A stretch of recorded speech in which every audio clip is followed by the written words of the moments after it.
तो welcome welcome welcome आप सब लोगों का लेटेस्ट टाउन न्यूज़ में। तो सबसे पहले शुरू करते हैं आज की ताज़ा खबरों से। नंबर 1 न्यूज़ जो आ रही है वो आ रही है फ़ुकरा इंसान से लेके। फ़ुकरा इंसान, जैसे कि आप लोग पता होगा कि ध्रुव राठी ने आजकल बहुत तगड़ी तगड़ी वीडियोस सब बीजेपी के ऊपर, सब इलेक्शन के ऊपर बहुत तगड़ी तगड़ी एक्सपोज वीडियोस निकालने हैं। उस पर फ़ुकरा इंसान ने मीम सेक्शन में रिप्लाई करते हुए देखिए क्या कहा। वो आपकी मर्जी है, बट प्लीज एक रिक्वेस्ट है भाई, ऐसा ना हो आपके चक्कर में यूट्यूब बैन हो जाए। हम सारा यूट्यूबर्स की रोटी छीन लोगे भाई। तुम बीजेपी के अगेंस्ट इतनी वीडियो डाल के भाई माफ कर दो ना भाई। मतलब क्या चाहते हो भाई? अगर कसम से यूट्यूब कल को इधर उधर हो गया ना तो यूट्यूबर्स छोड़ेंगे नहीं तुम्हारे को। न्यूज़ नंबर 2 की बात करें तो न्यूज़ नंबर 2 आ रही है एलिफ यादव को लेकर। एलिफ यादव ने जैसे कि अपने कुछ प्रीवियस व्लॉग में उन्होंने कहा था कि वो सीजीएल का एग्ज़ाम पास करेंगे। तो सीजीएल का एग्ज़ाम पास करने के लिए जो सीजीएल वगैरह ऑनलाइन पढ़ाते हैं, कोर्स वगैरह काफ़ी सारे देते हैं, उन्होंने एलिफ यादव को लेकर रिप्लाई में दिया। न्यूज़ में मैंने देखा तुमसे ना हो पाएगा। एलविस यादव अभी 1 स्टार होंगे, 7 स्टार चाहिए। तो भाई मैं एलविस यादव, आप अगर देख रहे हो तो मैं आपको बता दूं कि हमारे रैंकस गुरुकुल आपको रीजनिंग, इंग्लिश, मैथ, जीएस पूरा कॉम्बो बैच बिल्कुल फ्री में पढ़ाएगा। इसलिए नहीं कि आप स्टार हो, बल्कि इसलिए पढ़ाएगा कि भाई आपको कुछ आता नहीं ना, और जिनको आता नहीं उनको पढ़ाने में ज़्यादा मज़ा आता है। न्यूज़ आ रही है एलिफ यादव के जो क्लोज फ्रेंड्स हैं लक्ष्य और अर्चित को लेकर। लक्ष्य और अर्चित ने एक रोस्ट निकाला था क्रेजी डीप के ऊपर। क्रेजी डीप बहुत दिन से एलिफ यादव को पोक कर रहे थे। उनके ऊपर कई सारी 3-4 वीडियो उन्होंने लगातार एलिफ यादव को लेकर निकाली है। तो अब एक रोस्ट वीडियो लक्ष्य और अर्चित ने भी निकाली है।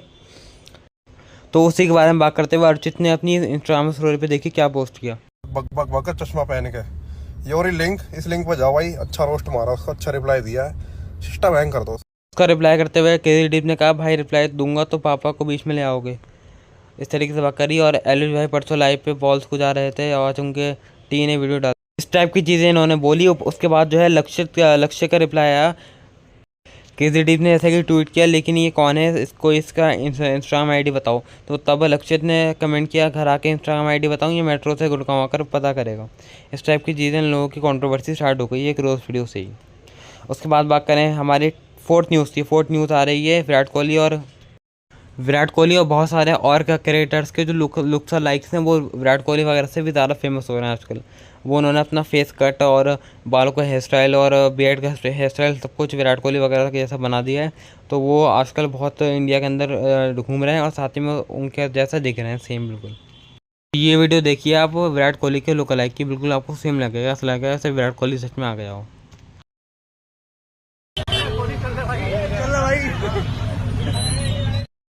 इसी के बाद न्यूज़ नंबर 5 की बात करें तो इंडियन क्रिकेटर वीरेंद्र सहवाग को काफ़ी सारा ये बोलने के बारे में हेट मिल रहा है, क्योंकि वो एक इंडियन प्लेयर है, इंडियन क्रिकेट टीम के प्लेयर हैं। तो वो एक पॉडकास्ट में गए थे, इसमें उन्होंने एक जो पॉडकास्ट के जो होस्ट है उन्होंने उनसे सवाल पूछा कि क्या इंडियन क्रिकेटर्स को बाहर आईपीएल में जाकर किसी और देश में आकर खेलना चाहिए, कोई और लीग खेलनी चाहिए। तो उनकी इंडियन क्रिकेटर्स को लीग खेलना अलाउड नहीं होता। तो उस पर इन्होंने रिप्लाई देते हुए कहा कि हमें ज़रूरत नहीं है कोई किसी को भी हमारे इंडिया के अंदर किसी भी गरीब कंट्री में जाकर क्रिकेट खेलने की, जिसको लेकर उन्हें काफ़ी सारा हेट मिल रहा है। उन्होंने कहा हम लोग अमीर लोग हैं और हम अपने देश में, अपने भारत में अमीर से खेलते हैं। ये चीज़ उन्होंने कही, इसको लेकर उन्हें बहुत हेट मिल रहा है। न्यूज़ नंबर 6 की बात करें तो फराह खान रिवील्ड कि वो अब जो आजकल जो बॉलीवुड एक्सपोज करा फराह खान ने कि आजकल एक्टर्स जो नए नए एक्टर्स होते हैं या फिर जो भी एक्टर्स एक्टिंग के लिए होते हैं वो एक्टिंग शुरू भी नहीं करते। एक्टिंग शुरू करने से पहले वो 4 से 5 वैनिटी की डिमांड करते हैं। इसी को लेकर हिमेश जो एक्टर उन्होंने ट्वीट किया कि बहुत ज़्यादा कॉस्ट हो जाती है कि वैनिटी को अफोर्ड करने की।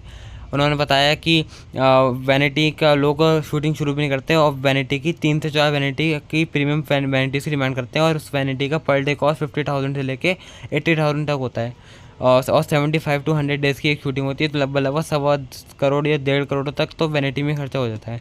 इतना ज़्यादा पैसा तो फिल्म के राइटर को स्क्रिप्ट लिखने का भी नहीं मिलता जितना कि सिर्फ और सिर्फ वैनिटी में खर्चा हो जाता है। इसलिए आजकल की फिल्म इतनी अच्छी नहीं बन पा रही है। तो न्यूज़ नंबर 7 की बात करें तो जैसे कि आमिर खान, आपको लोग पता होगा, कपिल शर्मा शो के अंदर गए थे। तो तब अर्चना पूरन सिंह ने उनसे सवाल पूछा कि आप अवार्ड शोज में क्यों नहीं जाते। तो उन्होंने उसका रिप्लाई देते हुए कहा कि वक्त बहुत कीमती है, इसको संभाल के इस्तेमाल करना चाहिए और उसको बिल्कुल सही से इस्तेमाल करना चाहिए। ये रिप्लाई देते हुए उन्होंने कहा।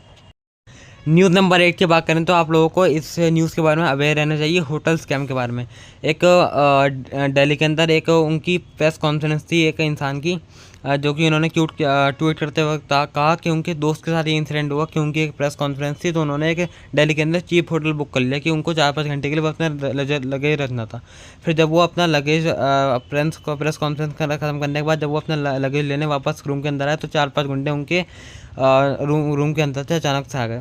साथ ही में उनके साथ एक वुमन भी थी जो कि विदाउट क्लोथ थी, तो उन्होंने उनको मारपीट की, उनसे जो है 15,000 रुपये की डिमांड की। उन्होंने 15,000 रुपये वसूल लिया। अगर उन्होंने कहा कि अगर वो ऐसा नहीं करेंगे, गुंडों ने कहा, तो वो ये फ़ोटो सोशल मीडिया पर वायरल कर, तो उन्होंने 15,000 रुपये दिए।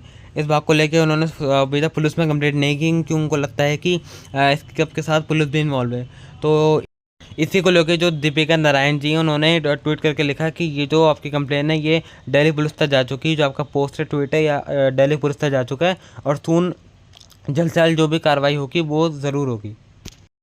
वैसे अगर कोई होटल वगैरह लेता है तो मेरे हिसाब से it's a very bad thing. Hotel वालों को भी इस चीज़ का ध्यान रखना चाहिए कि ऐसी गंदे काम उनके होटल्स के अंदर ना हो।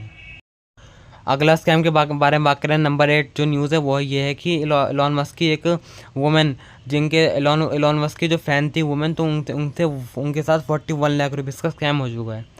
एलॉन मस्क ने के साथ की जो फ़ैन थी उनके साथ क्या हुआ कि एक बार उन्हें इंस्टाग्राम आईडी पे एक एलॉन मस्क नाम की फेक आईडी वाले आदमी ने उनको फॉलो करा, उनको रिक्वेस्ट वगैरह भेजी। उनको पहले ये सब झूठ लगा, लेकिन फिर जब उन्होंने उनसे बात करना शुरू की, सब कुछ करना शुरू करा, तो उन्होंने अपने डॉक्यूमेंट्स वगैरह भेजे। एलॉन मस्क ने अपने सारे कंपनी के सारी चीज़ें जो फेक चीज़ें थी वो भेजी और उन्होंने यकीन कर लिया, उनकी फ़ैन बन गई। फ़ैन तो पहले थी तो वो और हो गई। उसके बाद उन्होंने जैसे कि वीडियो कॉल पे बात करी तो उन्होंने एक deep fake video Elon Musk का बना दिया और उन्होंने वीडियो कॉल पे उनसे बात कर ली डीप फेक वीडियो बना के। उसके बाद उन्होंने कहा कि आप मेरी कंपनी में इन्वेस्ट करो और मैं आपको रिच बना दूंगा, अमीर बना दूंगा एकदम। उन्होंने उनसे 41 लाख रुपीज़ ले लिए। 41 लाख रुपीज़ लेने के बाद पहले उनसे 35 लिए, उसके बाद 6 लाख रुपीज़ और लिए। उन्होंने भेज भी दिए आराम से और बिना कुछ से जाँच पड़ताल कर उन्होंने 41 लाख रुपीज़ पूरे भेज दिए और फिर उसके बाद वो स्कैम मर का दोबारा कॉल ही नहीं आया। न्यूज़ नंबर 9 की बात करें तो पतंजलि का और सुप्रीम कोर्ट के अंदर एक केस चल रहा था। उस केस को लेके उन्होंने सुप्रीम कोर्ट ने डिमांड करी थी कि जैसे आप अपने न्यूज़पेपर्स के अंदर बड़े बड़े बैनर छपाते हो ना अपने मेडिकल्स के लेके, उसी को लेके केस चल रहा था। तो उन्होंने कहा कि जैसे आप बड़े बड़े अपने बैनर छपाते हो अपने न्यूज़पेपर के अंदर, वैसे ही सॉरी भी छपाओ। ये पतंजलि को लेकर सुप्रीम कोर्ट ने डिमांड की। तो उन्होंने एक छोटा सा सॉरी का एक बैनर लिखवा दिया, एक पोस्ट डाल दिया न्यूज़पेपर के अंदर। उन्होंने कहा कि क्या ये इतना ही बड़ा बैनर है जितना आप अपने एडवर्टाइजमेंट का, वो जो छोटा वाला जो एडवर्टाइज था उनकी जो अपॉलॉजी थी उन्होंने सुप्रीम कोर्ट ने सूरत कर दिया। उन्होंने कहा कि आपको न्यूज़पेपर के अंदर एक बड़ा सा अपना सॉरी का जो अपॉलॉजी का जो पोस्ट है वो आपको डालना पड़ेगा। तो उन्हें एक पूरे पेज पर, देख सकते हैं अपने स्क्रीन पर, एक पूरे पेज पर जो है अपॉलॉजी का स्टिकर कह सकते हो या फिर कुछ भी आप कह सकते हो, अपना पोस्ट डालना पड़ा उन्हें न्यूज़पेपर के अंदर, जो कि काफ़ी शेमफुल बात है। न्यूज़ नंबर 10 की बात करें तो एक वाइफ ने अपने हस्बैंड को मार दिया। ऐसा मारा क्यों, आप लोग जान के हैरान हो जाएंगे। उनके जो हस्बैंड थे उनकी बहन की शादी थी, तो उन्होंने अपनी बहन की शादी में एक टीवी और एक गोल्ड रिंग दे दी अपनी बहन को। ये देने की बात ही करी थी, उस पर उनकी वाइफ बहुत ज़्यादा हर्ट हो गई, बहुत ज़्यादा उन्हें गुस्सा आया। तो उन्होंने अपने भाइयों को बुलवा कर अपने जो हस्बैंड है उनकी बहुत सारी पिटाई करवाई, बहुत मारा उन्हें। मारने के बाद वो हॉस्पिटलाइज होने के बाद उनकी तबीयत ज़्यादा बिगड़ गई एंड ही पास रहे। आप देख सकते हो बाहर नहीं, यही इंडिया का है। बाहर अगर कंट्री में होता तो फिर भी एक बार को चलो था कि बाहर के लोग ऐसा करते हो सकता है करते हो, ब्रिटिश लोग ही, यहाँ के इंडिया के अंदर ऐसा हुआ, ये बहुत ही ज़्यादा एक शॉकिंग बात है। तो ये थी आज की वीडियो पसंद आई हो तो सब्सक्राइब शेयर कमेंट ज़रूर लाइक करना। साथ ही में अगर आप यहाँ तक आ गए हो तो सब्सक्राइब करके ज़रूर जाना। Thanks for watching.